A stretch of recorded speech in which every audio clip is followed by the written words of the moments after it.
Well, good evening, everyone. It's really a pleasure to be here. I flew in yesterday from San Francisco, and it's just been beautiful. Everyone's been hospitable. It's just been a really friendly place to be, and it's great to meet the entire staff of the ACLU of Utah. And I have to say, Karen, thanks for the kind words about the support that the Immigrants' Rights Project has provided. But, you know, really what I've appreciated in the last 2 years that I've kind of helped coordinate our work around the country on immigrants' rights is the critical role of the affiliates. And the ACLU of Utah has really stepped up over the last couple of years with the introduction of state legislation here to penalize immigrants in various ways. And I don't think, you know, they've been just a critical partner of ours. And I really appreciate Karen and Marina and the entire team at the ACLU of Utah, because I think we've come a long way together over the last couple of years, and I just really appreciate that work. Yeah. So let me just start before kind of launching into the discussion today, and I do want to have time for question and answer and make this somewhat interactive, but first let me kind of take you through a bit of a presentation to provide you with some background about our work.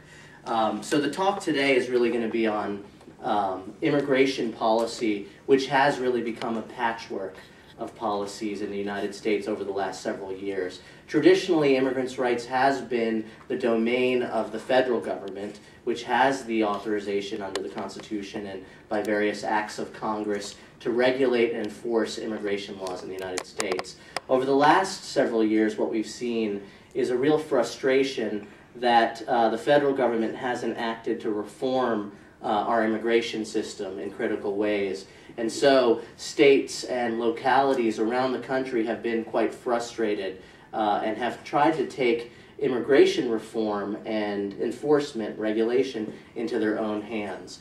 Much of the advocacy and the proponents of these kind of harsh anti-immigrant laws around the country come from a place of really wanting to drive recent immigrant communities out of their towns and their counties and their states. And while it seems especially harsh today, it really isn't anything new. If you look at American history, we've seen wave after wave of new immigrants from Europe, from Asia, from all over the world suffer discrimination, especially when they initially come into the United States. And it's particularly harsh in times of tough economies. And that's kind of what we're facing today. It's almost a perfect storm of factors that have really kind of galvanized anti-immigrant communities or anti-immigrant forces into pushing for changes at the state and local level.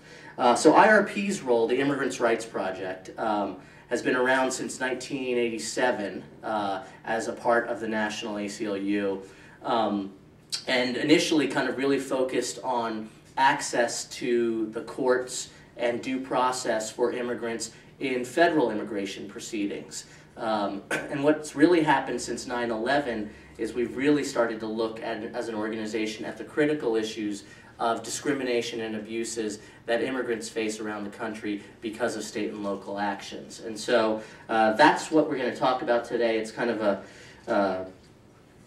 it's kind of looking at that larger picture, and then hopefully we can get into some more detail.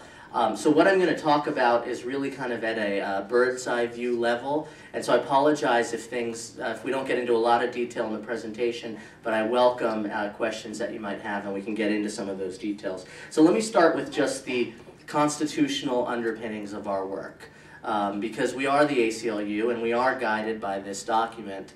And what it says in the Constitution, and this is critical, is that nor shall any state deprive any person of life, liberty, or property without due process of law, nor deny any person within its jurisdiction the equal protection of the laws.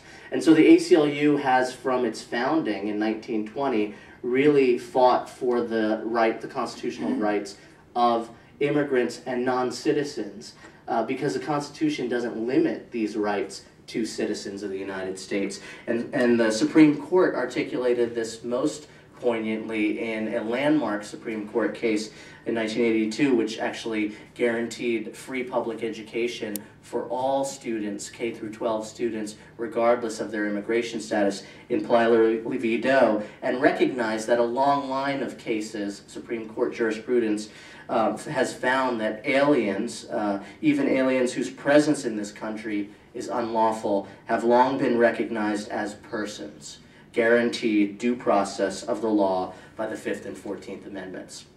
And so that really inspires our work fundamentally, and everything that we do on behalf of immigrants really is rooted in that fundamental understanding of the Constitution. And so when we talk about the Bill of Rights, some of the common rights that we all take for granted as citizens and active members of the community who have lawful status. For example, the right to due process and equal protection, right to counsel in criminal proceedings, freedom from cruel and unusual punishment, freedom from unreasonable searches and seizures, freedom of speech, religion, and association. All these rights extend to all persons in the United States, regardless of their immigration status. So what I want to talk to you about today is really kind of looking at this patchwork of federal, state, and local policies and how they interact with each other and how they affect the rights of immigrants, and what the ACLU is doing to address that. So the first question is, what is federal comprehensive immigration reform? Anyone following the public debate these days, reading a paper or following things on the internet, really understands that we have, for